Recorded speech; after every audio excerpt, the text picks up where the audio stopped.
तो बहुत अच्छी स्कीम है आपकी। नहीं मान सिंह जी, आप एक चीज और भूल रहे हैं। जी मतलब उसे एक एमएसपी मिलने के बाद भी हम मालिक उसी को बना के रखे हुए हैं। हाँ बिल्कुल, ये भी सही, ये भी ये बड़ी धन्यवाद बात है लायक, ना। ये बहुत बड़ी बात है सर। और ये जो लोग भी सेवाएं देंगे, जी जो भी सेवाएं देंगे, मतलब इसमें सेवा देवाने वाले कौन होंगे? जो एग्री प्रोफेशनल जो आपके खेत में काम करेंगे। जय जो हो। बीज पहुंचेगा वो भी सेवा हो गई। जो जी खाद आपके यहाँ गिरेगा तो जो है यदि आपको जितना भी खाद चाहिए होगा पहुंच जाएगा, आपसे पैसा नहीं लगने वाला है। जी राइट। ऐसे ही जो पैकेजिंग करेगा, जो ट्रांसपोर्टेशन करेगा, जो वेयर हाउस में जाएगा, होलसेलर और रिटेलर, इन सबको सेवाओं के लिए सेवा जी। शुल्क मिलेगा।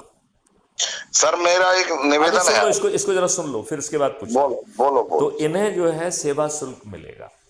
जी राइट। और जी वो सेवा शुल्क जब जो कंज्यूमर का भुगतान होगा उससे जी रिकवर हो जाएगा। इन लोगों को तो तभी मिल जाएगा सेवा शुल्क, लेकिन जी रिकवर कब होगा?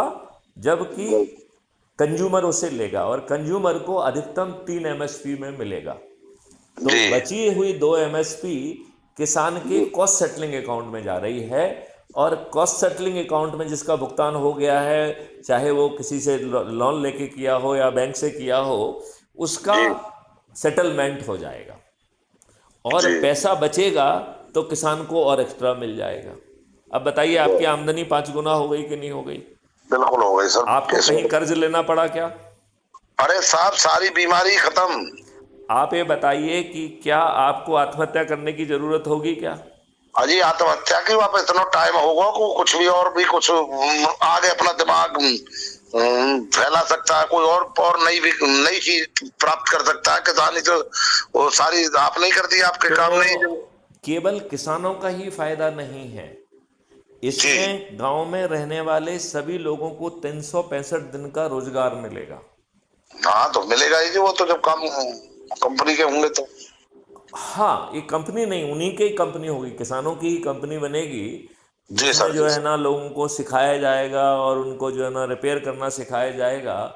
क्यों? जी क्योंकि हमें जहाँ जहाँ से अंडरग्राउंड वाटर की मिनिस्ट्री गई हुई है, वहाँ पर ऊपर हम 10 फीट गहरी खंतियाँ खोद रहे हैं, जो कि पानी के सभी स्रोतों से मिलेंगी। ट्यूबवेल में जाएंगी, कुएं में जाएंगी, तालाब में जाएंगी। और जी। पानी जो है वो समुद्र में नहीं जाने दिया जाएगा, उसके पहले वो ज़मीन के अंदर ले जाएंगे। अजी फिर तो। और ये जो वाटर बॉडी बनेंगी, जी उसमें एक्वा कल्चर किया जाएगा। तो जी अकेला जी फिशिंग फिश नहीं, एक्वा जी प्लांट भी होंगे।